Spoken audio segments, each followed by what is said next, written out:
Olá pessoal, sejam todos bem-vindos ao nosso canal da TV OAB Caruaru no YouTube. Nossa saudação especial a todas as mães nesse Dia das Mães, nesse domingo.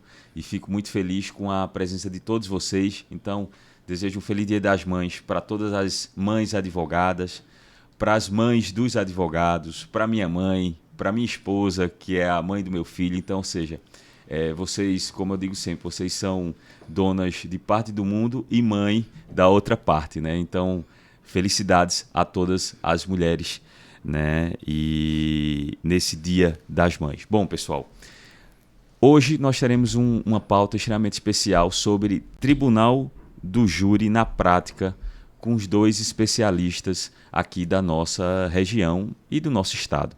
Antes de mais nada, eu gostaria de pedir a vocês encarecidamente para que vocês curtam esse podcast, compartilhem. É importante esse compartilhamento de informações para que chegue a maior número de pessoas, valorizando o trabalho não só da subsecção, mas de todos os profissionais que abrem mão do seu tempo para vir aqui contribuir um pouco com toda a advocacia e também com a sociedade, como esse podcast também é assistido por pessoas que não são advogadas, não são advogados, mas são estudantes de direito, são de outras profissões e que têm interesse no assunto. Eu já recebi mensagem de pessoas que assistiram o nosso podcast e ficaram agora entusiasmadas a cursar o curso de Direito, então isso nos deixa bastante felizes. Peço que curtam, compartilhem, sigam o nosso podcast, sigam o nosso canal. É só se inscrever no canal e marcar o sininho aqui em cima para que você receba toda vez que nós publicarmos um novo episódio do podcast. Então, hoje nós teremos a presença do advogado e amigo Arthur Ramos, advogado criminalista, especialista em tribunal do júri, conheço de longas datas desde a época da faculdade, e doutora Eva Oliveira, que é advogada criminalista, também é uma estudiosa do Tribunal do Júri, ama de paixão a matéria, assim como o doutor Arthur, e é presidente da Comissão de Direito Penal. Então, gostaria de iniciar o nosso podcast cumprimentando a nossa presidente da Comissão de Direito Penal, doutora Eva Oliveira. Seja bem-vinda, doutora Eva. Obrigada, doutor. Primeiro, eu quero cumprimentar a todos que estão assistindo esse podcast, né? E dizer que quero agradecer ao presidente, né, por esse convite, por abordar esse tema. E aí, eu acho que esse tema vai ser extremamente bem abordado, né, por nosso querido doutor Arthur Ramos, que é um grande tribuno, né? Hoje, enquanto tribuna também, né, obviamente eu vou dar meus R$ 20 ali de contribuição nesse diálogo tão interessante. Quero cumprimentar também a todas as mamães, né, que estão aqui nos acompanhando e dizer que vocês são parte essencial aqui das nossas vidas, né? E feliz Dia das Mães para todas. Quero cumprimentar em especial a Comissão de Direito Penal aqui de Caruaru, a todos os membros. Será uma enorme satisfação ter todos vocês aqui conosco. Perfeito. Obrigado, Eva. Eva, que está como presidente da Comissão de Direito Penal, né? Tenho certeza que o trabalho cada vez mais será mais presente na vida do advogado, com um grande número de advogados criminalistas que estão fazendo parte da comissão. Então, parabenizo o seu trabalho, Eva, e todos fazem parte da Comissão de Direito Penal. Muito obrigada. E passar a palavra para as considerações iniciais do nosso convidado, doutor Arthur Ramos, que é advogado criminalista, especialista no Tribunal do Júri, uma referência aqui na nossa região e um amigo de longas datas, porque nós nos conhecemos desde a época da faculdade, né? Inclusive nós tivemos também uma contribuição no diretório acadêmico, no movimento de estudantil. Então isso é o que nos move, é o interesse também em fazer justiça e contribuir com a nossa sociedade. Doutor Arthur, com a palavra. Inicialmente eu gostaria de cumprimentar todas as mães pelo dia, né, uma data especialíssima, a minha mãe em especial e a todas, ao doutor Fernando, né, presidente da OAB Subseccional Caruaru, a doutora Eva, né, presidente da Comissão de Direito Penal e Processo Penal, e é uma grande satisfação poder hoje estar conversando e debatendo um tema tão caro para mim, né, que sou um amante, um apaixonado pelo Tribunal do Júri. Desde a época da academia, da faculdade, que eu já sou apaixonado. Perfeito. Doutor Arthur, muito obrigado, e inclusive acompanhei também a sua trajetória na época da faculdade no projeto de adoção, e tenho certeza que você vai falar daqui a alguns instantes sobre sua trajetória, mas primeiro agradecer, né, pela sua presença aqui, muito importante para contribuir não só com um jovem advogado que está entrando no mercado de trabalho, mas também com um advogado experiente, né, que já está há algum tempo. Eu acredito que sempre a gente tem algo a acrescentar, a ajudar, a somar, né? Ninguém sabe de tudo e a gente está aqui justamente para poder contribuir. E assim, a sua presença aqui ela vai contribuir bastante, né, com toda a temática sobre o direito criminal, sobre as dificuldades no tribunal do júri, os desafios, também a parte boa do tribunal do júri, que eu confesso que eu tenho um grande interesse de um momento da minha carreira participar de um tribunal do júri, porque eu acho assim um momento muito belíssimo, né, na trajetória. Eu não sou advogado criminalista, mas eu tenho essa vontade de um dia participar da tribuna. Quem sabe aí eu participo com o doutor Arthur, tendo o convite. Deus quiser. Me orientando, Arthur, aí a gente vai para cima, viu? Mas bem, Arthur, eu gostaria de começar com o nosso podcast perguntando o que é o Tribunal do Júri, porque o nosso podcast ele não tem apenas advogados, né? Como eu falei, tem estudantes, tem outras pessoas. E assim, às vezes as pessoas acham que tudo vai para o Tribunal do Júri, então seria interessante a gente falar a respeito do que seria o Tribunal do Júri no nosso país. Ok, Fernando. Aí vou fazer o convite, viu? Você vai atuar. Realmente, muitos advogados que não atuam na área já me fizeram esse pedido e a gente convidou. E eu acho que antes de cada advogado se aposentar, tem que atuar no Tribunal do Júri. Eu acho que é um fascínio que desperta em todos, independentemente da área de atuação trabalhista, civil, empresarial. E eu vou lhe convidar para fazer a abertura do júri logo. Já está aceito o convite. E a doutora Eva também. Agora um caso mais tranquilo, viu? Vamos ver direitinho. Mas eu citei, né, doutor? No Tribunal do Júri é meio difícil, um caso tranquilo. Mas né? tem os menos complexos, né? Pois bem. Então, veja, Fernando, os ouvintes, doutora Eva, a questão do Tribunal do Júri, realmente, no Brasil, ela julga os crimes dolosos contra a vida, né, que são 4. O homicídio, na sua forma consumada ou tentada, instigação, auxílio ao suicídio, o infanticídio e o aborto. São esses 4 tipos penais apenas que são julgados pelo Tribunal do Júri Popular. Né? Nos Estados Unidos já tem um modelo diferente. Lá, inclusive, aqui são 7 jurados, né? Existe uma lista prévia, que normalmente são de funcionários públicos, que o tribunal faz essa seleção, e no dia vão 25 jurados e ali existe um sorteio de 7 pessoas, podendo a defesa recusar 3 e a acusação também 3 de forma imotivada. Bem, no modelo norte-americano é diferente. Lá são 12 jurados, os jurados conversam entre si, né? Antes dessa lista que é feita lá, existe uma audiência para a escolha dos jurados, que aqui no Brasil não existe essa audiência. Ele vê o perfil de cada jurado e nos Estados Unidos abrange essa questão do Tribunal do Júri em quase todos os casos. Aqui no Brasil são só esses tipos. 4 tipos penais que são os crimes dolosos contra a vida. Então, essa é a sistemática. Então, muita gente às vezes pensa, não, o crime de latrocínio, o crime de assalto, o crime de tráfico. Então, existe...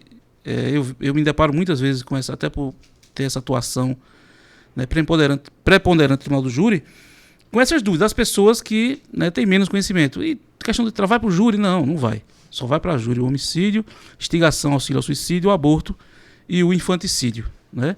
Eu, na minha vida profissional, já aí com uma centena de júris já realizados, eu nunca me deparei com nenhum desses outros 3 casos. Né? Confesso aqui, nem para defender e nem para assistir nenhuma sessão nesse sentido. Sempre o crime bem mais, né, comum é o crime de homicídio, na sua forma tentada ou consumada. Uhum. Então, aqui no Brasil o modelo é dessa forma, a gente vai, se reúne, tem essa sessão que é instaurada lá.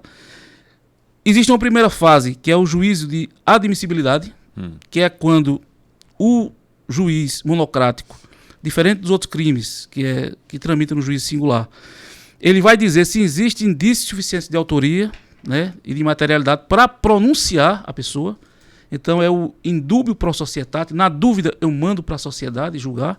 E a segunda fase, que efetivamente é o plenário do júri. Eu trago um exemplo bem interessante, que é o julgamento de Jesus. Quando Pôncio Pilatos, ele lava as mãos. Então é semelhante a essa questão do plenário do júri. Quando ele lava as mãos, ele passa para o povo.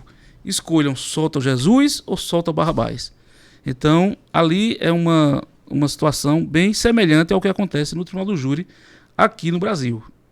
É justamente esse juízo de admissibilidade, que o pessoal, alguns chamam de sentença de pronúncia. Eu gosto de decisão de pronúncia, porque aí vai dizer se você vai, podendo inclusive, como no júri que fiz ontem, inclusive estava fazendo um júri aqui em Caruaru, o Ministério Público até então entendeu nas alegações finais pela pronúncia, e ontem, diante da situação do plenário, que aí muda-se o indúbio processo citado para o indúbio pro réu, então existe essa diferença de princípio, a promotora pede a absolução. Então, tem toda essa mística e esses detalhes que a gente se depara aí no nosso dia a dia de atuação profissional. Doutor Arthur, sobre a questão da escolha dos jurados, como você bem falou, que grande parte é funcionário público. E aí eu gostaria só de fazer um adendo das dificuldades que nós encontramos aqui na nossa região, da insuficiência de servidores.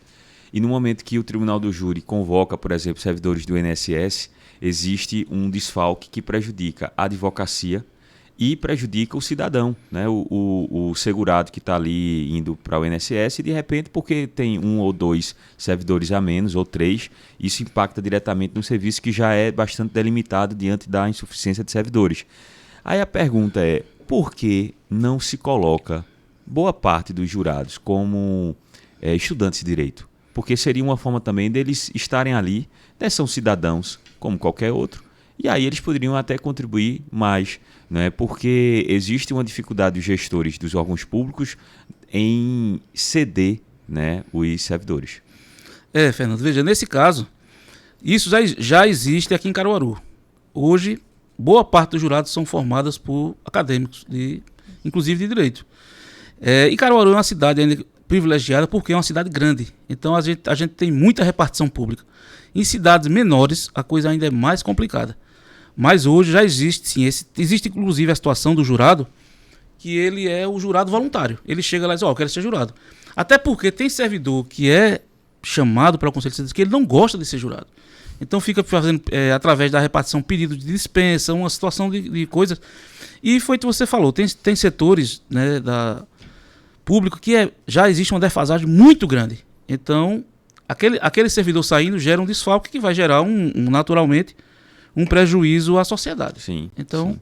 Mas hoje já existe essa questão dos estudantes. Hoje, ótimo, o Conselho de Sentença ele é formado por parte de estudantes e parte de voluntários. Mas a maior parte ainda é de servidores ou de estudantes? A maior parte é servidor. Servidores. A maior parte. Inclusive cidades pequenas, como eu falei, o número de servidores é insuficiente, eles chamam, né, empresários, chamam pessoas assim da sociedade realmente. A questão do servidor é a facilidade de localização, né? Porque manda para uma repartição INSS, um Detran, um banco, ali uma lista com 10, 15, uma Receita Federal, que tem muitos, e ali ele faz aquela convocação. Mas acredito que seja nesse sentido. Agora sim, a sugestão, e aqui eu já coloco, a gente já conversou até com a juíza, né, do Tribunal do Júri aqui de Caruaru, de também fazer convênios com as faculdades, né, emitir ofício para as faculdades, estabelecer um edital para aqueles que tiverem interesse. Muito interessante. Né, porque aí você termina também fomentando novos criminalistas, né? Sim. Quem sabe aquele jurando que está ali, jurado, ele se torna advogado criminalista. Exatamente. Né? Eu já tive, inclusive, casos assim na prática. Foi? De jurados que se apaixonaram pelo Tribunal do Júri e hoje são colegas. Que bom.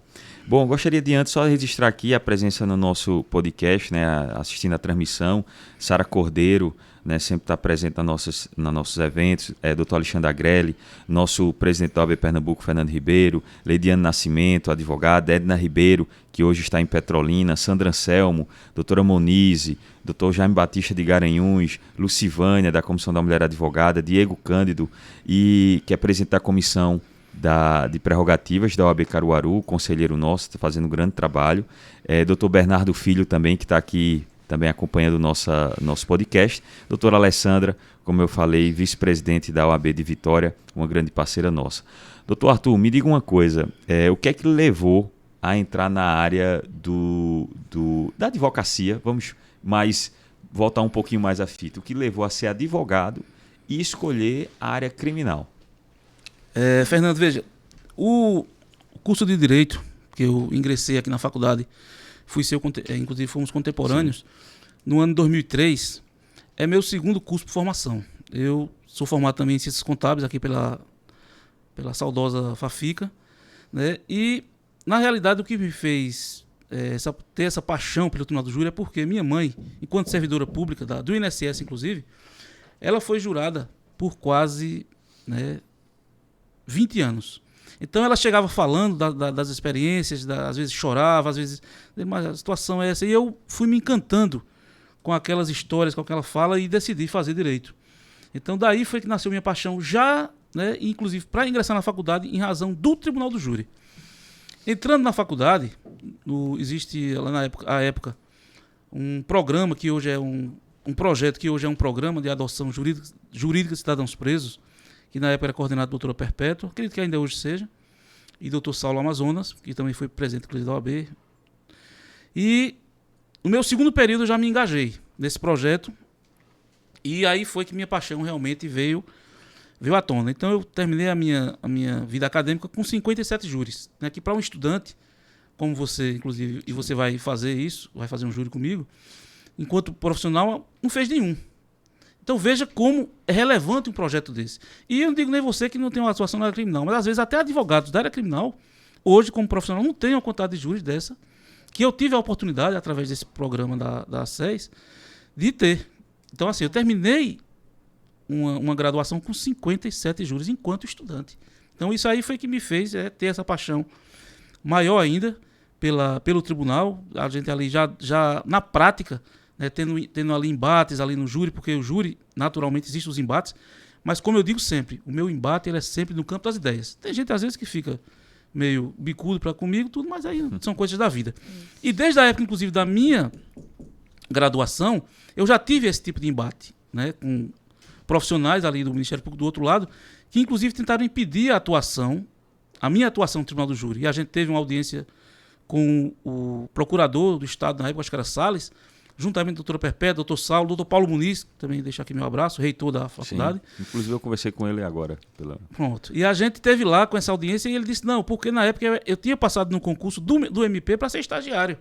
E ele disse, não, enquanto você é estagiário, as promotoras não querem que você faça. Mas, doutor, isso é um projeto de extensão universitária. Ele disse, não, você como... Mas outros estudantes não já fizeram isso, mas não pode mais. Aí eu digo, como é que eu posso? Se desligar. Eu pedi o desligamento. Porque eu tenho o vício da defesa no sangue. Uhum. Então eu continuei dei continuidade ao... Então, assim, para um estudante se deparar com uma situação dessa naquele momento, já foi uma questão profissional que me fortaleceu muito. Porque, sim, enquanto hoje profissional, a gente se depara com situações parecidas, mas assim, nasceu dessa questão. Eu também, agora há pouco, eu gosto muito da academia. Doutora Tereza Santana, né, que também tenho muito com a doutora advogada, que é coordenadora do curso da Nassau, me convidou. Tereza Tabosa, né? Tereza Tabosa, que tem Santana também, né? Também, né? Que é, inclusive, irmã do saudoso Santana, que era cabeleireiro famoso aqui na cidade. Uhum. E a gente coordenou esse grupo, já há alguns anos eu coordeno, de âmbito nacional, que é uma competição de júris. Eu deixo aqui até para a doutora Tereza, falei inclusive com ela, a doutora Tabosa, Tereza Tabosa, que ela deixe lá de forma instituída essa questão do programa, como a SES tem, inclusive frutificou, a FAVIP hoje tem, acho que tem outro programa lá também, que é nesse sentido, né, o Projures. Então que tenha lá, por quê? Para que tenha um tempo de preparo maior do aluno, porque vai dando tanto essa capacitação, como vai deixando ele já direcionado para a vida profissional. Aí isso mostra a importância, Arthur, do estágio, né? Com certeza, exatamente. Com certeza, é fundamental. E ainda dentro dessa temática, eu queria, acho que é importante nós falarmos sobre isso. Acho que aí no meu engatinhar dentro do Tribunal do Júri, eu lembro que eu precisei de um tempo muito árduo de preparação, né? A gente sabe que o Tribunal das Lágrimas não é lugar de você arriscar a tese, né? De você colocar ali em risco o bem mais precioso do seu cliente, que é a liberdade. Isso, e aí, qual seria a dica? Eu acho até importante, né? Porque eu acho que o senhor, com toda a sua trajetória, poderia nos dar dica para os clientes, para os estudantes de direito, que imagino que tem inúmeros aqui assistindo. Essa preparação, né? Eu lembro que na minha preparação eu maratonava em júris, né? Eu li muito sobre isso, porque a gente sabe que nós não podemos ali arriscar. Isso. E aí, qual seria a sua dica para os estudantes que decidiram por essa área, né, que têm certeza? Qual seria a dica que o senhor daria? Veja, Eva, a questão principal é conhecer o processo. Sim. Veja, o primeiro júri que eu fiz, eu estudei 30 dias do processo. Eu, enquanto estudante, eu sabia cada vírgula dos autos. Sim. Inclusive, o profissional que estava ali me acompanhando era a doutora Perpétua e o doutor Saulo. Sim. E eu estava enquanto estudante. Eu cheguei afiado, feito uma navalha. Então, assim, é o primeiro passo. Você tem que conhecer. E outro, nunca vim com teses suicidas. Né? Você vai, por exemplo, o negativo de autoria de uma situação aqui, vou dar um exemplo, lógico. Claro que é possível, mas bem esdrúxulo, que houve a filmagem do crime e tal, você vai negar a autoria? Então, assim, você perde, em primeiro lugar, a credibilidade. Então, você tem que ter... E a tese, o cliente, né, tem que entender, no júri, e seja também no juiz singular, ele não pode impor tese ao advogado. O advogado é o profissional habilitado, capacitado, para dizer, ó, o caminho é esse. Se o cliente não quiser, eu digo sempre, o cliente hoje me procura, mas eu escolho o cliente que eu quero defender. Isso. Então, se ele quer impor uma tese para mim, eu não pego o caso. Exatamente. Porque existe, tanto para o advogado com mais tempo de estrada, como o mais novo, uma palavrinha que é credibilidade. Então, isso aí é importantíssimo. Estudar bem o processo. É como eu disse, o primeiro júri que eu fiz enquanto estudante, ainda no segundo período, eu tive a responsabilidade de estudar o processo 30 dias antes. Quem vê um júri meu, fazendo lá, vê meu processo, e já aqueles papéis coloridinhos, post-it, né? Isso. O meu processo é todo marcado de ponta a ponta, mas cada cor ali indica uma situação. Sim. Então, assim, nesse aspecto, tem que existir esse estudo, e eu vou até, pegando um gancho nisso aí, falar de uma situação, de um caso interessante de um júri que eu já participei. Aqui em Caruaru, inclusive, um caso de repercussão, né, acho que acontecido há 30 anos atrás. E eu tentei assistir esse júri enquanto estudante, na época desse júri não ocorreu, mas existiam envolvidos ali grandes baluartes da advocacia pernambucana, né? O Fernando Alves, que já é falecido, que eu substituí nesse processo, o Boris Trindade, o Gilberto Marques. E naquele júri, que o Gilberto Marques, inclusive, era o agente de acusação, eu estava na bancada defensiva com o doutor... eram 3 clientes, eu defendendo um, doutor Boris outro, e doutor Rubens Plácio também, quero deixar aqui meu abraço, grande advogado aqui da nossa subseccional. Né? Doutor Marcos Vinícius também, um grande tribuno. Então, existe aqui aqueles amigos, doutor Elmo, né, meu amigo, Sim. e outros, doutor Geraldo, que sempre também está acompanhando a gente aí. O pessoal lá do escritório, doutor Fernanda Mel, doutora Moniala. Então, é muita gente. E eu não quero aqui... Citou um, tem que citar todos. Tem que citar todos, Então, naquele júri, para que você tenha ideia do que é você... Era um processo de 4.000 páginas, né, 20 volumes, e um caso muito antigo, processo. Hoje em dia não, a gente tem as audiências que são gravadas, né, dependendo às vezes também, lógico, do promotor e do advogado. Se perguntar demais, tem vídeo que é 1 hora e meia, dificulta, tem vídeo de 10 minutos, mas na época era todo digitadozinho ainda.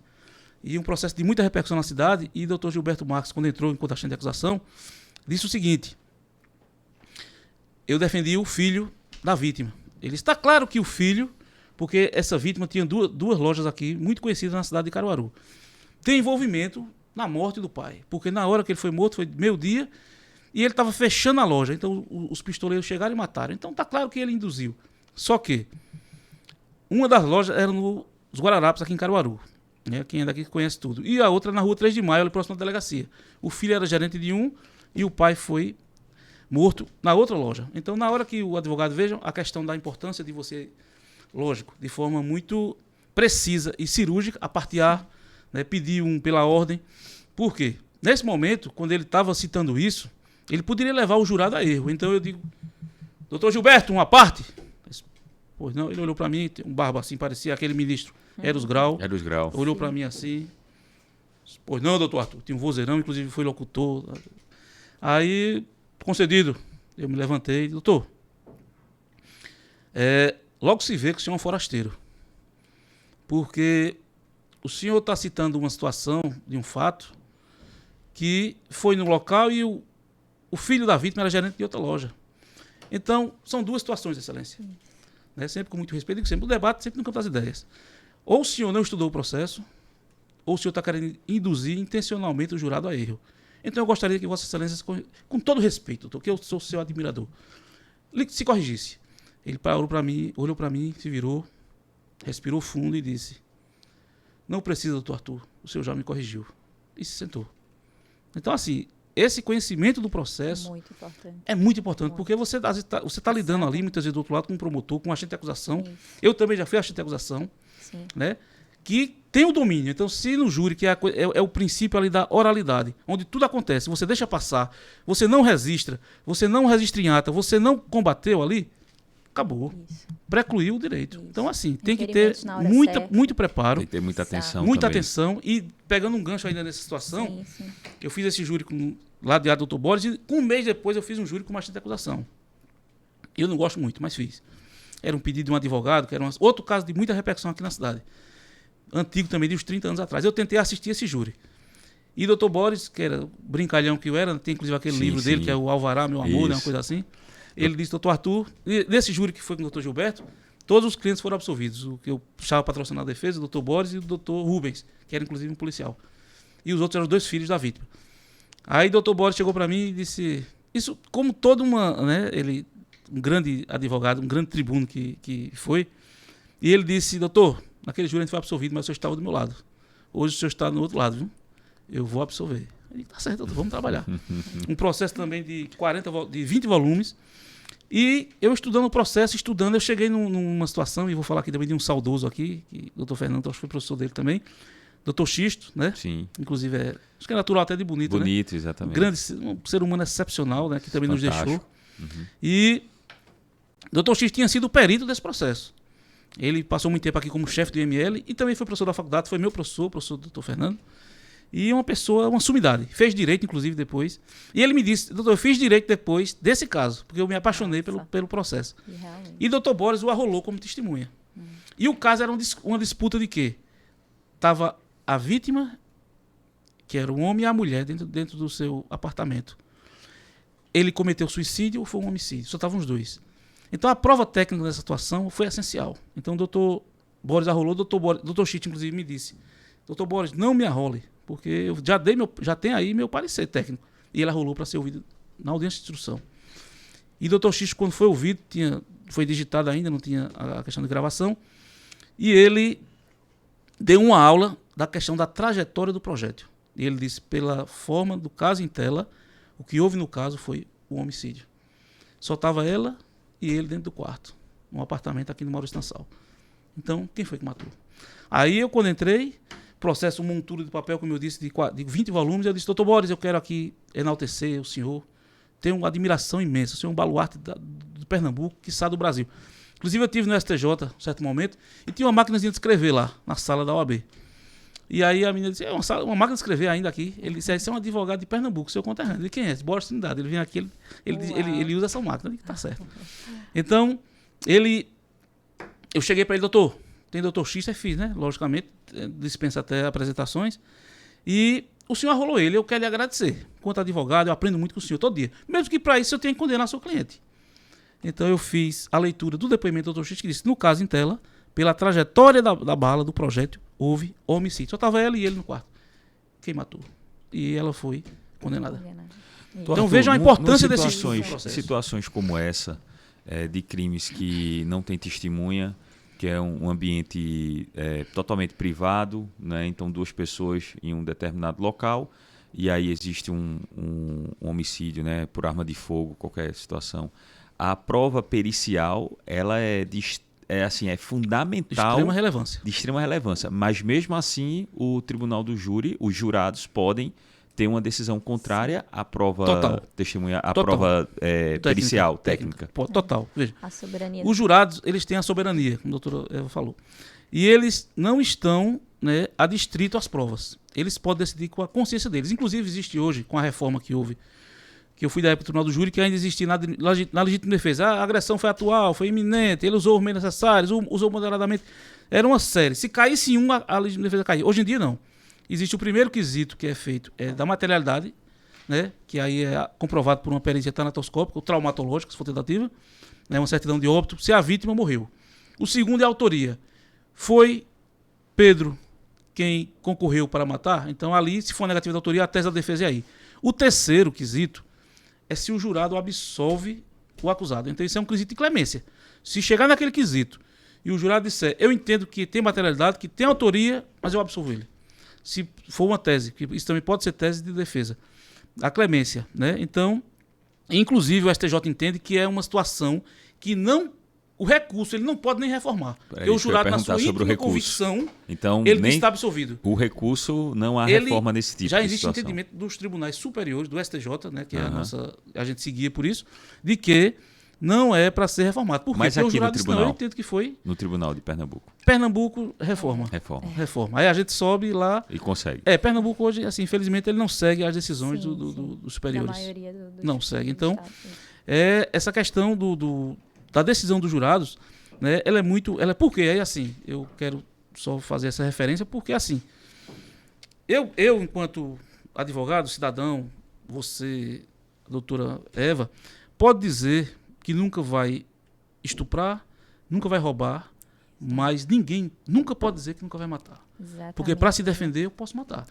E legítima defesa, né? Uma legítima defesa. Mas aí, se não for reconhecido, sair de pronto numa delegacia, se um promotor denunciar, se uma juíza pronunciar, vai para o júri.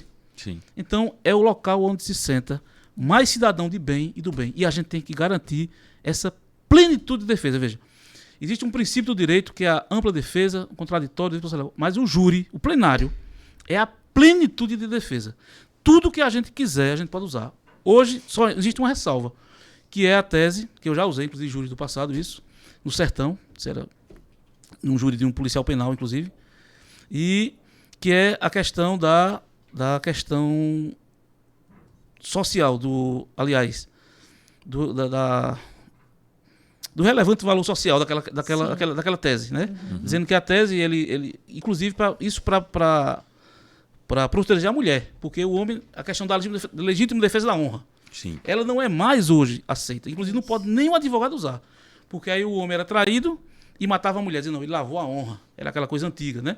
Isso aí hoje é proibido, não pode se usar. O advogado, se for usar, é caso de nulidade, o juiz não permite, mas antigamente era. Mas permitido. Isso não significa dizer que os jurados tenham esse viés de querer achar que é a legítima defesa da honra, né? Desde que não externem. Ele exato. pode, mas aí o advogado não pode usar isso como tese. Ele não pode chegar no plenário e falar, eu peço a absolução dele porque ele matou ela porque ela traiu ele. Porque ele estava lavando a honra dele com sangue. Isso era muito comum antigamente. Inclusive era tese de defesa. Hoje é proibido pelo STJ. Não pode ser utilizado. Eu lembro que eu li uma grande obra do professor juiz Dr. Renato Zuppo, e o nome da obra era Verdugo.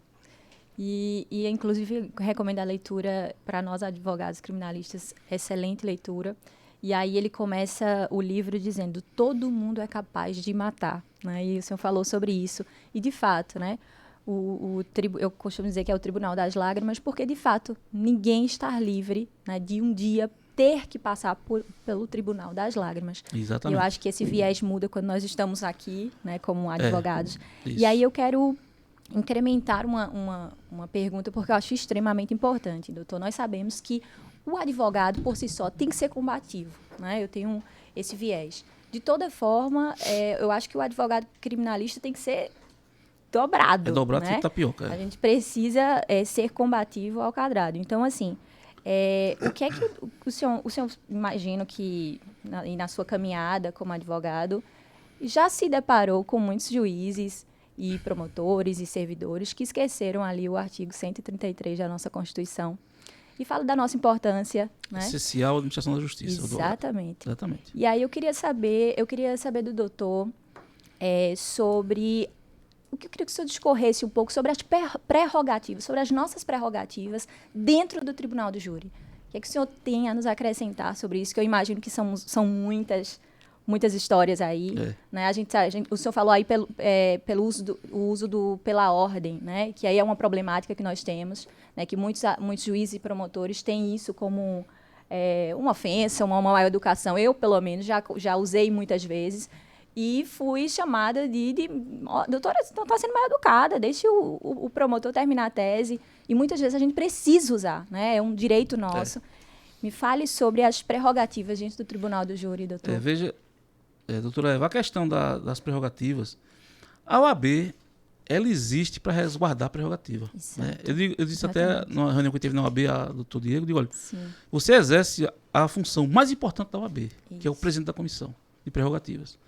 Então, assim, na área criminal, né, a gente é onde mais precisa. Em outras áreas, a gente já viu advogado sendo colocado dentro de viatura da polícia, aqui em Caruaru, a gente já viu uma série de situações. E no tribunal do júri, né, muito mais. Sim. Porque às vezes tem juiz que não entende o papel, não entende a questão que não existe hierarquia, né, e a gente às vezes tem que, infelizmente, Sim, fazer surgir garantir um isso pouco na mais, marra. né? Tem Exato. promotor, muito mais que um promotor. Por quê? O juiz, né, o Ministério Público, ele é parte no processo, ele é o titular da ação penal. O juiz, ele se envolve se quiser, mas aí a gente já, né, no começo, para o jovem advogado, eu sei que se depara muito mais com esse tipo de violação. O advogado, já que tem seus 10, 15, 20 anos, ele naturalmente, ele impõe essa respeitabilidade, né? Isso aí é fato. Sim. Mas, quando não for garantido isso, a gente, principalmente quando faz júri em outros estados, já fiz júri em Alagoas, aqui em Paraíba, Maranhão, em Balsas, e a gente, pelo Brasil todo afora, a gente faz, mas, graças a Deus, não tive maiores problemas. Mas, com a magistratura, né? Sim. Agora, com o Ministério Público, todo júri, Sim. praticamente. Né? Então, mas é coisa que fica ali, depois a gente se abraça, conversa. Alguns ficam bicudos. Sim. Mas aí eu não tenho... Meu compromisso ali é com a defesa. Veja, tem gente, muita gente confunde a questão do advogado criminalista, do tribunal do júri, com a situação do que o cliente tenha cometido. Não é. É uma garantia da defesa dele, da plenitude da ampla defesa. E a gente só sabe, Fernando, só sabe os ouvintes aqui, quando a gente passa. Quando passa. A pimenta, eu mudei esse ditado, no tribunal do júri eu sempre cito isso. A pimenta no olho do outro se diz que é refresco. Não, ela é pimenta, mas é no olho do outro. Então a gente só sabe quando a gente sente na pele, quando dói. Quando é um pai, quando é um filho. E eu digo isso por quê? Porque o tribunal do júri, a gente que dirige, se envolver num acidente de trânsito, tem até hoje de repercussão nacional aí, o Ministério Público, ele entender pelo dolo eventual, vai pro júri. Eu já fiz diversos júris assim. Então quem dirige pode matar. Né? Não é preciso nem ter uma arma em casa. Para defender um filho, você mata. Para defender uma mãe, para defender um parente, para defender o seu patrimônio, você está legitimado a matar. Exatamente. E é um excludente diante de juridicidade. Isso. E vai para o júri. Eu já fui advogado de policial civil, de policial militar, de oficial da polícia militar, de jurado, de filho do jurado e de policial penal. Eu já fiz um júri aqui em Caruaru, há uns 2 anos atrás, que, e eu uso muito esse exemplo, um policial que era um oficial da PM, porque lá no júri existe o policiamento para guarnecer aquela situação, ele estava custodiando. E no outro ano, 2, 3 meses depois, ele estava sendo julgado, sendo custodiado. Então, para que vocês entendam o que é a vida da gente. E vai para o tribunal do júri. É por isso que existe todo esse fascínio, tem que existir toda essa dedicação. Tem que se apartear quando realmente, principalmente quando o Ministério Público, né, a acusação, às vezes está usando um termo, você pode pedir, doutor, me diga quais as folhas. Sim. Doutor, isso aqui não é assim, é uma inverdade. Promotor, você está chamando de mentiroso? Não, estou dizendo que é uma inverdade, que é a mesma coisa. Então, fica com raiva, quer gritar, e a gente grita. Até porque durante a atuação profissional do advogado, a gente não comete nenhum crime de injúria, a gente chama um palhaço, é um negócio, infelizmente, às vezes pelo calor dos debates, eu já fiz júri, que já me dispus com o assistente de acusação, com o promotor, diversas vezes, a maioria não, graças a Deus concorre naturalmente. Né? Tive a oportunidade de fazer um júri aqui em Caruaru de processo desaforado. Desaforado é tirar do furo. Isso. Quando o processo, principalmente o processo do Sertão, vem para Caruaru ou para Recife. Sim. Que durou 2 dias, foi o único júri que eu fiz nesse sentido. Aí os jurados são levados para um hotel, ficam incomunicáveis, tira televisão, tira telefone. Foi uma única vez, mas é uma experiência bem, bem cansativa. E eu tive um embate muito, citei esse júri porque eu tive um embate muito forte com uma assistente de acusação. Que o juiz me chamou, doutor, a gente vai dissolver o conselho. Não tem como não. Aí eu digo, se ele me deixar falar, a gente continua. Não foi nem com o promotor, foi com o assistente de acusação, colega advogado de Recife. Mas deu tudo certo e ao final terminou. Doutor Arthur, os trabalhos só para também, assim, como tem outras pessoas que não são advogados nos ouvindo, mas quando a gente fala de desaforar o júri, é quando é um júri de grande repercussão na cidade. Exato. Que aí seria comprometedor fazer o júri ali, então eles colocam em outra comarca. Geralmente, que é uma excelente estratégia de defesa, né, doutor? Em alguns casos, é estrita necessidade. É que geralmente é o promotor, é o Ministério Público que pede, na maioria dos casos. Por quê? Comarcas pequenas, às vezes tem influência política, às vezes, né, geralmente em uma cidade pequena todo mundo se conhece. Sim. Então pode vir a beneficiar ou prejudicar. O réu. Eu agora há pouco eu tive uma experiência que eu pedi um desaforamento de um júri de uma situação bem de Bezerros e veio para Caruaru. E até uma situação inusitada que o magistrado lá fez porque o tribunal manda o juiz se pronunciar. Não, isso aqui que o advogado está dizendo procede, realmente é melhor tirar. E esse magistrado, inclusive, me relatou isso, eu achei bem interessante, e é uma causa que eu acho que eu nunca tinha visto, falei para vários juízes, disse, não, a gente nunca nem fez isso não. Ele fez uma consulta pública aos jurados. Num júri de outro qualquer, ele perguntou aos 25 jurados, vocês querem julgar fulano de tal aqui? Aí os jurados disseram não. Aí ele, com base na decisão dos jurados, ele prestou informações concordando com o pedido da defesa, e o tribunal desaforou e veio para Caruaru. Então foi uma coisa que eu nunca tinha visto. Fazer uma consulta aos jurados. Sim. Gostaria também, doutor Arthur, de fazer 2 perguntas. Eu vou colocar logo aqui para não esquecer, mas antes eu vou fazer só uma observação. A pergunta seria sobre a questão da gravação em audiências, né, pelo advogado, né, que essa é uma questão extremamente difícil hoje em dia, porque tem juízes que querem proibir com que o advogado possa gravar a audiência. E Dr. Diego Cândido, que é presidente da Comissão de Prerrogativas da OAB Caruaru, fez uma pergunta aqui a respeito do que Arthur acha da execução imediata no júri. Né?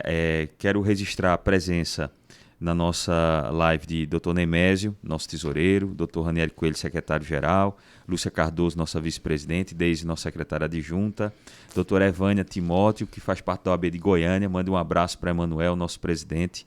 Né? Também Renato, que me acompanhou numa viagem para São José do Egito, né? Agradeço, Renato Gabriel. Falei de Diego, também registrar aqui Pierre, Dr. Pierre, que inclusive é contemporâneo nosso na faculdade, e ele é de Arco Verde, ex-presidente da OAB de Arco Verde, Dr. Edson, Otávio Salim também aqui presente, Wilma. Bom, um grande número de espectadores, muito obrigado pela audiência, e falar sobre a questão das prerrogativas, e exatamente isso concordo com o doutor Arthur. A OAB, ela existe para defender prerrogativa de advogado. Tem que defender o advogado. Essa é a função principal. O resto é a famosa perfumaria, que é importante, é curso, palestra, né, atualização, mas a atividade principal da OAB, né, é defender o advogado. É uma coisa da polícia. A polícia tem o dever de defender a sociedade. Essa é a atividade principal dela. E sobre a situação do caso mesmo que o doutor Arthur falou, sobre a prisão de um advogado, que foi isso em 2018, salvo engano, né? Na época era vice-presidente da OAB, a gente fez um trabalho muito forte em defesa do advogado doutor Sávio Delano, advogado de Olinda, né? E ele dentro da viatura, foi colocado na viatura de maneira covarde, né? Sem legitimidade, sem fundamentação legal nenhuma, porque é interessante para todos que nos assistem e nos estão escutando também pelo Spotify, é que o advogado ele só pode ser preso diante de um crime inafiançável, e mesmo assim tem que ter a presença de um representante da OAB.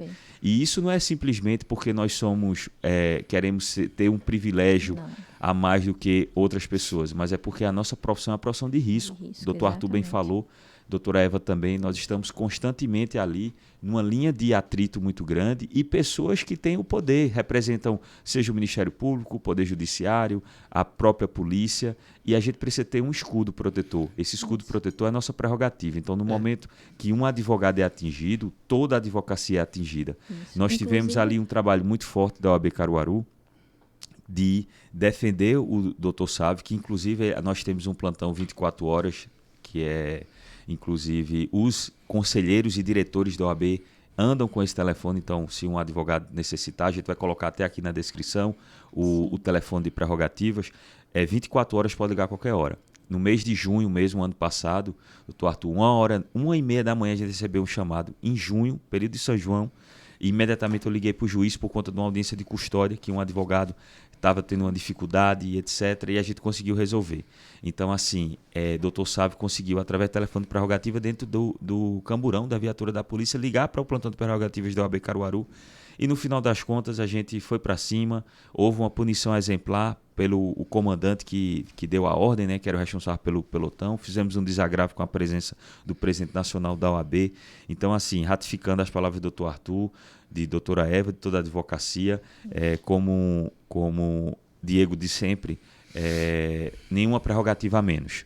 A gente não pode admitir, porque no momento que uma prerrogativa do doutor Arthur é violada, é a minha prerrogativa que é violada, é a prerrogativa de Eva, e o principal também, Arthur, da sociedade. É isso que eu ia dizer, doutor Fernando. Veja, da a sociedade, o advogado, como ele é essa última barreira, a partir do momento que o advogado ele tem as suas prerrogativas desrespeitadas, a sociedade perde. Isso. Porque assim, você representa e garante um direito de defesa. Exatamente. Você não defende crime que ninguém comete. Sim. Então, qualquer pessoa, como eu disse, quem dirige pode atropelar alguém, vir apressado de um advogado. Quem, numa situação de legítima defesa, se não for reconhecido de pronto, que a maioria das vezes não é reconhecido, a gente só garante, às vezes, durante a instrução ou no tribunal do júri, e a pessoa realmente agiu. Como o júri de ontem, que o rapaz estava preso há 2 anos, e eu tinha... E até foi uma situação que eu narrei para a doutora Eva. E a filhinha dele estava nascendo ontem, e ele foi solto ontem, e mandou a foto da filha para mim, chorando. Então, assim, isso aí é o que dá o combustível para a gente continuar, Fernando. E essas prerrogativas, por isso que eu digo, a área criminal, ela é muito... Por quê? Porque você lida muitas vezes com um policial. Existem os bons e os maus policiais. Despreparado, você lida às vezes com um juiz despreparado, um promotor despreparado. E assim, a gente tem que ter todo esse escudo para garantir uma efetiva defesa da sociedade.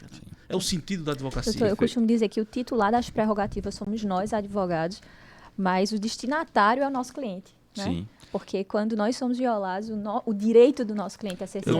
Eu dou um exemplo também. Imagina a gente numa sala de audiência, como aconteceu com o Dr. Arthur, dizer que você não estudou o processo, por exemplo, ou está faltando com a verdade, e chegar uma autoridade e falar, então você está desacatando, você está preso. Então aí retira o advogado, não existe. Não existe. Aí ele está cometendo um abuso. E um abuso. E nesse inclusive, que você está falando a verdade... Infelizmente, no Brasil, a gente vê muito isso. Aí a gente teve um caso recente de um promotor agredindo, chamando o advogado de vagabundo. Nessa situação que eu falei das verdades, o promotor veio para cima de mim. E eu fui pronto para cima dele.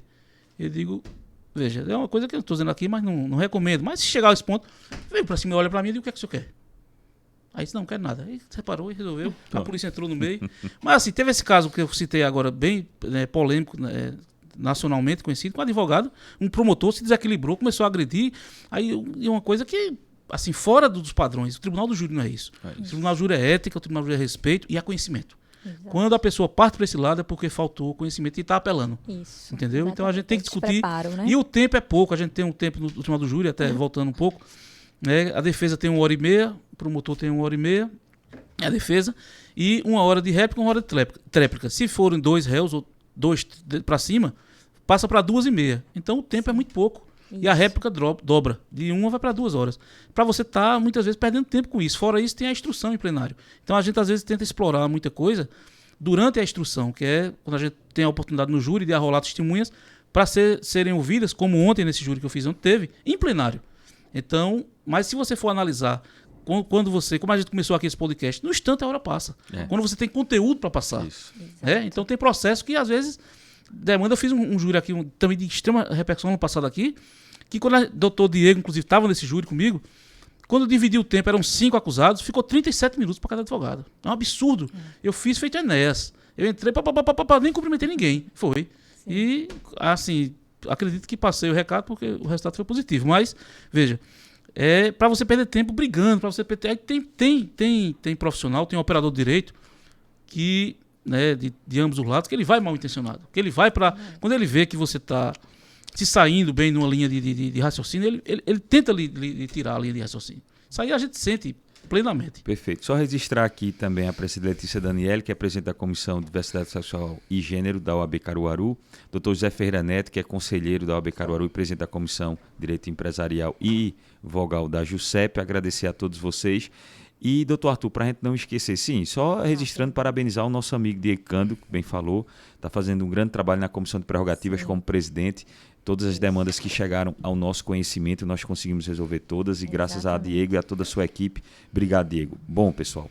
Sim, doutor, o senhor perguntou aí em relação à gravação, ela é totalmente permitida até para uma legal, para uma segurança do profissional. Porque o Tribunal do Júri ele é um procedimento público, né? Total. Então, desde que você resguarde aí essa situação de não filmar jurado, né? Que muitas situações até se filma. Júris de repercussão nacional, a gente vê ali e filma todo mundo, mas tudo bem. Mas essa questão de proibir, isso aí é uma coisa que realmente, pontualmente, fere totalmente o que a legalidade. E sobre a execução imediata da pena. Que é um absurdo. Era uma das perguntas que eu tinha feito. É um absurdo. Né? Hoje já existe uma maioria formada no STF nesse sentido, né? Mas o STJ não entende dessa forma. O Tribunal de Pernambuco passou a entender. Eu tive, inclusive, esses dias, acho que 1 mês atrás, uma situação que um cliente meu foi a júri, né, em liberdade, e foi condenado e foi decretada a prisão dele. No júri ele se apresentou, respondeu o processo todo em liberdade, e a gente entrou com habeas corpus aqui, né, fizemos a sustentação oral. Um desembargador que tinha um entendimento no sentido de não prender mudou. Então, numa situação que eu já tinha acompanhado, que tinha sido 2-1, dessa vez foi unânime, 3-0. E a gente prontamente entrou com recurso ordinário constitucional para o STJ, e lá tenho certeza que vai ser provido, porque o entendimento lá é isso que eu não entendo. Sim. Porque existe um regramento, né, do STF, o STJ e o Tribunal, muitas vezes de Pernambuco, não segue, esse entendimento. Nunca então, segue, na verdade. Não né? segue, então é complicado. Mas eu não concordo com essa situação. Eu acho que ele tem o direito a esgotar todos os recursos. Sim, então, transitado e julgado, que a pena seja cumprida. Pronto, doutor Arthur, aqui está chegando um monte de perguntas. Vamos ver se a gente consegue dentro desse tempo. É só agradecer também a audiência da doutora Raíssa Ferreira, que trabalha comigo. Doutora Tassiana Vasconcelos manda um comentário para o doutor Arthur aqui, dizendo que ele é sem igual, profissional brilhante, show Tassiana, de podcast. É estagiária, já fez juros Pronto, parabéns ao Abel Caruaru. É de Garanhuns ela. Pronto, agradeço aí a toda a audiência de Garanhuns, viu? O pessoal sempre aqui presente. Diego Cândido fala que o artigo 367, parágrafo 6º do CPC, se aplica subsidiariamente no CPP e permite o advogado gravar a audiência. Obrigado, Diego. Exatamente. E Giliade Leandro Pereira, advogado, pergunta a Arthur: qual foi a experiência do plenário do Tribunal do Júri que mais marcou a sua vida? Giliade, muito interessante, doutor. Foram várias, viu? Eu já defendi casos emblemáticos, mas as que mais marcaram foram esses dois que eu tive a honra de fazer, a oportunidade, né, com pessoas que inclusive não estão mais aqui entre nós, nesse plano terreno. Boris Trindade Boris Trindade, né? Gilberto Marques, né? Substituí Fernando Alves, que também é no mesmo quilate dele. Fiz como agente de acusação, feito eu disse, eu não gosto, mas fiz, porque foi um pedido de um advogado, que era o tio da esposa dele que tinha sido assassinado, então eu fiz, em razão desse pedido. Mas teve um caso muito emblemático que eu fiz, que foi uma chacina que teve dos sem terra lá em São Joaquim do Monte, foi desaforado para Recife, e a gente teve a oportunidade de fazer esse júri. Eram 4 homicídios e muito pesado o processo. Eu acho que tinham numa faixa de uns 40 volumes. E vieram os advogados de São Paulo, e só na defesa desse, que era o acusado, que era o líder do sem terra, tinham 12 advogados. Só na dele. E eu estava na defesa do meu só. E a promotora falou mais da questão política do que do processo. Falou de Lula, disse: doutora, eu entrei e digo: Lula foi julgado lá no Paraná, não tem nada a ver aqui não. Vamos esquecer, quem está me pagando não é Lula não. Então esse caso foi um caso muito emblemático pela repercussão nacional que teve. E ao final o resultado foi positivo, né? E eu conheci esses advogados de São Paulo também, então foi um caso que marcou muito. E esses dois que eu já citei, que tive a oportunidade de fazer com esses baluartes, e outro em Recife também, na 4ª vara do júri, de um júri que tinha sido anulado em razão de uma situação de uma nulidade que o juiz gerou, porque é uma coisa que eu citei dos jurados aqui no início das dispensas. Se forem acusados com defesas diferentes, cada um tem direito às 3 recusas. E o juiz não garantiu esse direito na época, né? Eu não fui, na época não era o advogado, eram 2 acusados, depois fui contratado. E no tribunal, doutor Goberi, inclusive foi o advogado que fez o recurso, amigo nosso. Um grande amigo também, deixar meu abraço, um grande tribuno, fiz vários júris do doutor Goberi de Cupira. E doutor Goberi conseguiu a anulação desse júri junto com o advogado que fez o recurso. E a gente fez o segundo julgamento, eu lá diante do doutor Goberi, acompanhando seu cliente, a gente o nosso. E a gente disse: vamos ver se o juiz era o mesmo juiz. Ele vai gerar novamente essa nulidade. E a gente ficou ali na expectativa. E o juiz, quando faz o sorteio, ele tem que perguntar: diga a defesa, diga o Ministério Público. E o magistrado lá, que é inclusive uma figura bem folclórica, né, ele não perguntou. Ele chamou, um exemplo, Aline. Aí eu fiquei aguardando, né, até uma questão de educação. Aí ele: pode vir. Paula, eu digo: doutor, pela ordem. É justamente agora o pela ordem. Pois não, doutor Arthur. E ele fala bem, de forma bem assim, realmente ríspida, e a gente responde a mesma moeda. Eu digo: eu recuso, você não perguntou não. Aí eles: não, precluiu. Eu digo: precluiu? Pronto, é o senhor Costianta que precluiu. Exato. Aí a jurada veio, botou a beca. Quando sentou, ele disse: doutor Arthur, qual é a jurada que o senhor não quer? Eu digo: essa que o senhor mandou sentar. Ele disse: tira a beca. Aí a jurada tirou a beca. Eu digo: o senhor não vai constar em ata não? Não, eu vou atender seu pedido. Aí disse: agora presta atenção na próxima. Eu digo: tá certo, deixa comigo. Então, na hora que aquela jurada saiu, que ele chamou a próxima, ele disse: Paula, recuso. Aí, é assim, doutor? Eu disse, doutor, é desse jeito, pronto. E ele garantiu as 6 recusas. Então, assim, são causas que depois eu estou perto de... Logo vou me aposentar. Vou lançar um livro, assim como o doutor Borges lançou, né, dos causos do júri. É muita coisa. São casos que marcam. E eu vou logo passar a bola aí para o pessoal do escritório, botar uma filial em Noronha e vou morar lá, ficar só administrando de longe. Muito bem. E você escolheu o melhor lugar, viu? Porque ali é um paraíso. Agora é interessante, doutor Arthur, a gente teve o prazer e o privilégio de trazer o doutor Borges algumas vezes aqui para Caruaru. E assim, toda vez quando ele vinha para cá e contava os casos, era uma história assim de vida fantástica para todos nós. E tinha uma espiritualidade. Inclusive, doutor Fernando, eu fazendo audiência, inclusive o doutor Pierre, que está aí nos assistindo, e ele disse o seguinte, que era uma coisa que inclusive eu nem sabia dele, que ele foi um grande defensor dos direitos humanos na ditadura. Isso. Então enfrentou realmente, né, isso aí me deixou muito mais honrado, né, nesse sentido, porque...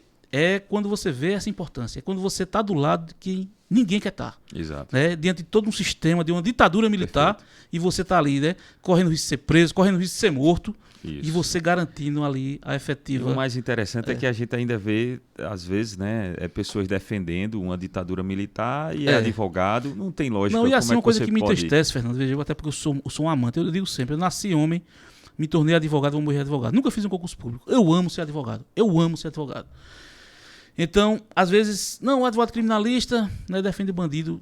Meu Deus, meu povo, olha, a defesa a defesa, ela é totalmente separada, né? Existe a conduta do que tem direito à defesa, e eu digo sempre, se você não botar um advogado particular, quem vai botar é o Estado.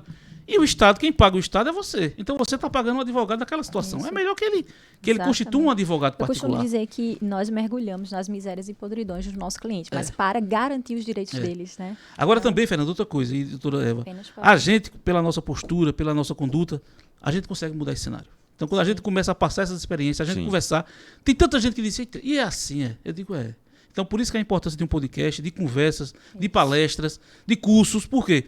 Vai conscientizando. Hoje, através das redes sociais, a gente consegue atingir muito mais gente. Sim. Então, tem gente que às vezes assiste um júri e diz... Eu tenho jurado que hoje lá não está mais, doutor, aquilo para mim foi a escola da vida. Eu tive essa oportunidade que eu fiz de um júri, inclusive em Balsa, no Maranhão, que um primo meu que é lá na região do Forte, na soja e no milho, e foi me buscar no aeroporto Imperatriz, e a gente teve 4 horas de viagem, porque tudo ali é longe, nunca vi. Cidade linda. E ele assistiu o júri, o primeiro júri meu, que ele é de lá, ele é daqui, mas mora na Bahia, naquela região ali. Aí... ele disse, quando terminou o júri, ele ficou assim, pensativo. Aí eu disse, o que foi, Marco? O que é que tu tem? Estou pensando na vida. Ele, por quê? Ele disse, não, por causa do caso concreto aí. A gente só vale naquele momento o que a gente tem, o que a gente é. Eu digo, mas não entra em depressão não se preocupe não, isso aqui é só um exemplo, não é que você vai passar por isso não. Vou repensar a minha vida. Tá vendo como é interessante? Então é isso. Doutor Arthur, a gente já está na reta final do nosso podcast, tá? É como você mesmo falou, que é bom passar rápido. Passa rapidão. Né? Então assim, no instante passou 1 hora. Eu gostaria de registrar aqui a presença de Kelvin Gomes, que é presidente da Comissão de Direito Eleitoral da OAB Caruaru. Doutor amigo, gente boa. Isaac Santana, que é advogado em Toritama. Né, um grande parceiro nosso, sempre presente nos nossos eventos, inclusive com história de vida fantástica. Eu acho que foi o último ou penúltimo podcast falando sobre autismo, que ele tem um filho autista. Então contribuiu muito. Mas para a gente encerrar, eu gostaria de 2 perguntas aqui, doutor Arthur. A respeito você falou bem de um caso do Tribunal do Júri sobre legítima defesa, que qualquer pessoa pode se deparar no Tribunal do Júri. E nós tivemos no primeiro episódio desse podcast, o ano passado, a presença de Dr. Tiago Aguiar, que é juiz federal. Inclusive, ele lançou um livro sobre legítima defesa, né, falando sobre excesso de legítima defesa, onde os tribunais do júri... É interessante, ele é juiz federal, não é a matéria que a justiça federal não é comum, mas ele é um apaixonado por essa matéria. E ele defende que a legítima defesa ela não pode ser limitada, por exemplo, a 2 disparos, né? Porque assim, de onde surgiu? Então ele falou sobre isso, surgiu do cinema, porque acha que quando você dá um tiro, no primeiro tiro a pessoa voa 10 metros, 20 metros de distância. E não é. Né? Muitas vezes, um exemplo, uma faca, uma arma branca é muito mais letal e perigoso do que uma arma de fogo. né? Isso tudo vai depender da dinâmica da cena. Da situação. Mas sobre essa questão da legítima defesa, doutor Arthur, qual é a sua visão? Se essa tese foi um excesso da legítima defesa, foi 3 tiros, foi 2 tiros, depende do tipo da arma. Aqui, na sua experiência, qual é a visão dos jurados e dos integrantes do Tribunal do Júri sobre isso? Fernando, veja, depende muito do caso concreto. Feito eu disse, antigamente, na antiga redação da aquisitação do Tribunal do Júri, ela era destrinchada totalmente. A agressão é atual e iminente. Ele usou moderadamente os meios, eram os meios necessários, então existia tudo. Se caísse um aqui, a tese caía. Hoje, ela paira dentro do 3º quesito. O jurado absolve o acusado, então não se discute mais essa questão, mas lógico, isso vai ser objeto da explanação. Eu já tive júris, aí falando até da arma branca que você falou, inclusive um que eu fiz em Gamileira, 2 vezes eu fiz esse júri lá, há muito tempo atrás, porque o promotor recorreu, o tribunal anulou e eu fiz o 2º júri. E ele matou a vítima com 11 facadas, 10 nas costas. Então, mas a situação fática, né, a gente conseguiu mostrar aos jurados e às juradas, provar que existe a facada nas costas e pelas costas, é diferente. E que muitas vezes são meros arranhões. Então você ali é um excesso, mas esse excesso é relativo. Exatamente. Você pode matar uma pessoa com um tiro e pode não matar uma com 10. Então, a partir do momento, né, até o momento que a vítima ela continue investindo contra você, o agressor, você pode atirar. Você pode atirar com um canhão, uma bazuca, uma metralhadora. Então, o caso concreto é quem vai determinar se houve ou não legítima defesa. Mas, assim, o excesso por si só não afasta, não. De forma alguma. Inclusive, eu tenho um caso, doutor, que é um júri meu, que eu fiz, e o meu cliente ele tinha dado 19 tiros. Né? Ele descarregou, ele carregou novamente e precisou disparar novamente. E ele foi absolvido e a tese era legítima defesa. Então, assim, é muito relativo. Né? E, inclusive, pegando um gancho nessa pergunta, existe também a legítima, a doutora falou em recarregar, a legítima defesa antecipada, mas aí é um tema bem abrangente, que a gente pode até discutir depois. Sim. Que eu já sustentei ela, inclusive, em alguns 4 ou 5 júris. Antecipada, pré-ordenada, que é o caso quando você é ameaçado, se antecipa e mata, quando você recarrega a arma e continua atirando. E é aceito hoje. É uma tese supralegal que exclui a culpabilidade, mas é aceito. Então, esse tema é extremamente importante, muito. Eva. A gente Muito poderia fazer uma palestra, chamar Dr. Arthur, para abordar esse tema. A gente faz um estudo de casos, dos casos que eu já fiz. Pronto, bem interessante. Bom, e por fim, Dr. Arthur, sobre a questão do sentimento de colocar, né, de absolver, obviamente, alguém, mas também de ter aquele cliente que você acreditou, né, sabe que ele é inocente e de repente ele vai para a prisão, uma mente pesada. Então, assim, eu sei que quem está começando na advocacia, muitas vezes uma situação como essa até muda de área, porque deixa frustrado e ao mesmo tempo assim não consegue dormir, pega o problema do cliente para si. Depois de um certo tempo de experiência, né, como toda profissão, é como médico, a primeira vez que você perde um paciente, você vai ficar mal, mas depois você vai tendo a maturidade profissional para entender que faz parte do risco da advocacia. Você não é atividade fim, você não pode garantir êxito, então você pode ganhar como pode perder. Mas a sensação, doutor Arthur, assim, de você ver aquele cliente que você acredita piamente na sua inocência e de repente ele está ali pegando 30 anos de prisão. Veja, eu tive uma experiência na minha vida profissional que foi o meu maior trauma, desses quase 400 júris que eu já fiz, que foi inclusive na cidade de Garanhuns.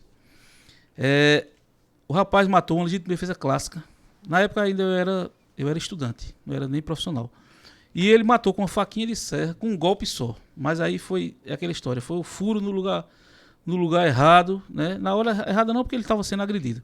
E o camarada morreu. E a gente foi com legítima defesa para aquela linha, não foi acatado pelo conselho, ele saiu condenado, saiu preso, ele foi solto para o júri e saiu preso. E ele, quando passa no corredor, ele me diz uma coisa que me marca muito profissionalmente, que ele disse assim: doutor, hoje entra no presídio um cidadão, amanhã sai um bandido. Então, assim, isso me marcou demais. Ele pegou 21 anos, uma sentença inclusive muito alta. E, assim, foi um dos meus maiores traumas. Aí, com o tempo, é feito você disse, um médico no início perde um paciente, um advogado no início, o doutor Eva, inclusive, me relatou que passou dias sem dormir, um caso... Então, isso é normal. E tem situações, e vou dar o exemplo do júri que eu fiz ontem, porque ele, inclusive, a promotora pediu a absolução, né, reconheceu a inocência dele, a filhinha dele estava nascendo ontem, e ontem foi um júri que, assim, a gente, com o tempo, eu não costumo, mas foi um júri que eu me emocionei, que eu chorei. Pela situação, ele baixou a cabeça ali, era uma pessoa preta, era uma pessoa pobre, né, uma pessoa, né, que vive à margem da sociedade, Isso. mas um servente de pedreiro, e a gente tinha feito, inclusive, né, a defesa dele na fase finalzinho da instrução, e no júri o pessoal me procurou, o pai dele também é uma pessoa, um cidadão de bem, um homem de bem. Então, assim, o advogado, quando tem esse contato com a família, ele não tem como não se envolver. E até é interessante, lógico que não deixe se envolver ao ponto de ser afetado, mas tem que se envolver, tem que trazer emoção, você tem que passar isso para o jurado. E se fosse um filho da senhora? E se fosse um irmão da senhora? E se fosse um pai?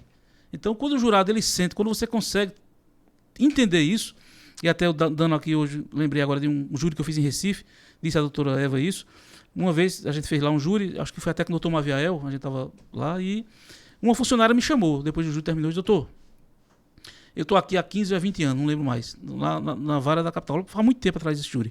E disse, olha, o senhor, com a sua fala, eu já vi muitos advogados falar, técnica todos têm. Mas o senhor conseguiu me emocionar. Então, quando você emociona, quando você faz a pessoa entender que a pimenta no olho do outro é pimenta, então o resultado dá certo. Então, o de ontem saiu gratificado e não era uma questão de tese de advogado, não. É porque, efetivamente, foi um inocente que foi colocado. Mas passou 2 anos preso. E eu digo sempre, e eu uso sempre um termo, um dizer de Rui Barbosa, que é o seguinte, justiça tardia é injustiça qualificada. Perfeito. Então, você passar 2 anos, quem devolve? Isso. A gente tem, só para finalizar, o caso no estado de Pernambuco, emblemático, de Marcos Mariano, que passou 20 anos preso no Aníbal Bruno, saiu cego, tuberculoso, por conta de uma rebelião que teve lá, era mecânico, era um preto, era um pobre, né? Eu digo sempre, Pedrinho Guares fala brilhantemente, é o sociólogo, é a política dos 3 P, do preto, do pobre e da puta. Né? Então o presídio, a gente quando começa a ir, a gente se humaniza, a gente vê essa realidade e não tem como a gente não se emocionar. Então, Marcos Mariano passou 20 anos, foi solto, cego, a vida destruída, recebeu uma indenização, uma pensão vitalícia e 1 milhão. E o Estado recorreu, foi para o STJ disse que ele teria direito, o advogado liga para Marcos, a gente ganhou, o advogado de Recife. Tive a oportunidade de falar com esse advogado, inclusive.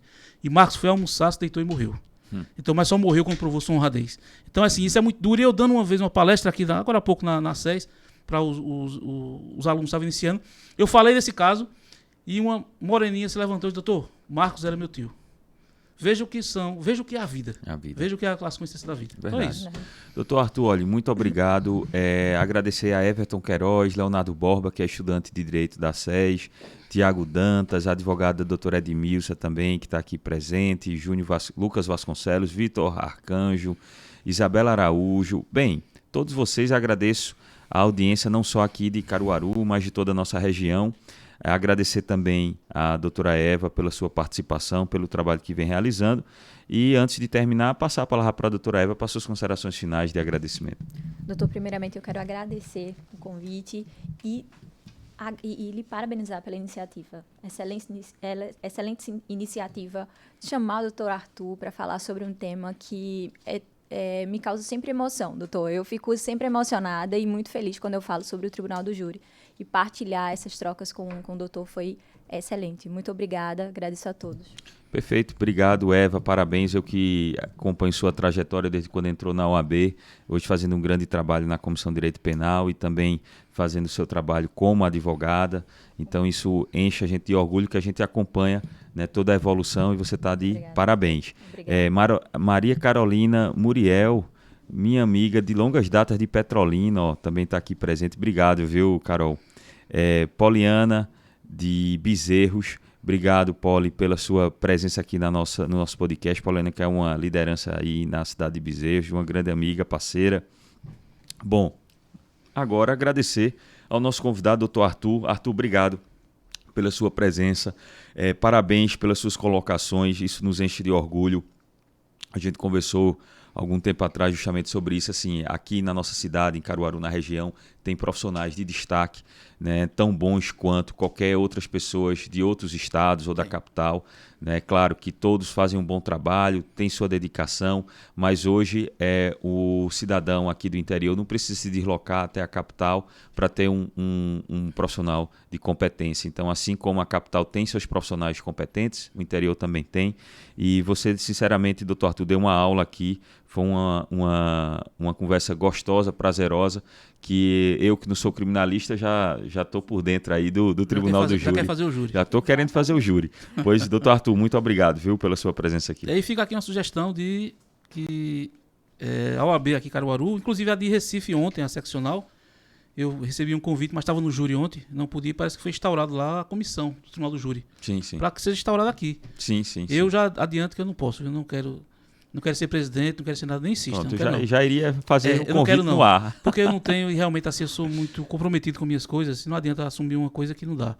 Aí, vejam aí, mas é interessante porque aí a gente sempre que puder colaborar, eu vou lá, para dar uma orientação, a gente bater um papo, para que, às vezes, erros que a gente cometeu, advogados novos não venham a cometer. Sim, sim, Né? sim. Então, a gente trazer essa pouca experiência que a gente tem para ajudar os profissionais. Porque eu digo sempre, eu amo a advocacia e quando eu vejo a advocacia unida, como a gente agora nessa situação final dessa parte criminal especificamente, veio a trazer essa união, é daqui para frente. Eu acho muito interessante isso e somos todos advogados e eu acho que o sentido é esse. Perfeito. Agradecer também a PV Calado, presidente e diretor acadêmico da SES Unita, cujo Dr. Arthur também já presidiu. Obrigado, PV, pela sua audiência também aqui junto conosco. Bom, então encerra esse nosso podcast, desejando feliz Dia das Mães a todas as mamães. Daqui a pouco vai ter o horário do almoço, então eu acredito que todos vocês já reservaram um restaurante, porque se for para chegar da última hora, eu sei que vai ser complicado. Né? Não deixe sua mãe cozinhar no dia de hoje, pelo amor de Deus. Vá para um bom restaurante para comemorar esse dia tão especial. É inafiançável. Né? Exatamente. Para comemorar esse dia tão especial em nossas vidas. Então, um forte abraço a todos. Obrigado pela audiência. Curtam, compartilhem esse podcast. Encaminhem para um estudante, um colega advogado, um seu vizinho que gosta dessa área do Tribunal do Júri, que você achou interessante essa nossa matéria. Então, é importante a gente fazer esse engajamento para que a gente possa continuar com esse nosso projeto e trazer cada vez mais convidados, com mais informações para toda a sociedade e toda a advocacia. Então, um forte abraço a todos e até o próximo episódio, pessoal.